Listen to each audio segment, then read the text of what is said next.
Қазіргі таңда осы Батыс Қазақстан өңірінің Алтын Орда ескерткіштерін зерттеумен айналысам. Негізгі зерттеу нысандары бұл Алтын Орда ескерткіштері, қоныстар, жерлеу орындары, сонымен қатар сауда байланыстары, архитектуралық ескерткіштер және олардың орналасу жүйесі. Мен 2023-2025 жылдарға арналған жас ғалым ғылым министрлігінің ұсынған жас ғалымдарға арналған ғылыми жобасын ұтып, сонымен осы өзімнің тақырыбым бойынша ғылыми зерттеу жұмыстарын жүргіздім.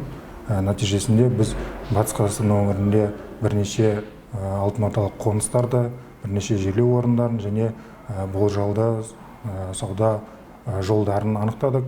Сонымен қатар осы соңғы жылғы 25 жылғы зерттеулеріміз бойынша осы ирригациялық жүйелердің негізін анықтап, қазіргі таңда соны әрі қарай зерттеумен айналысып жатырмыз.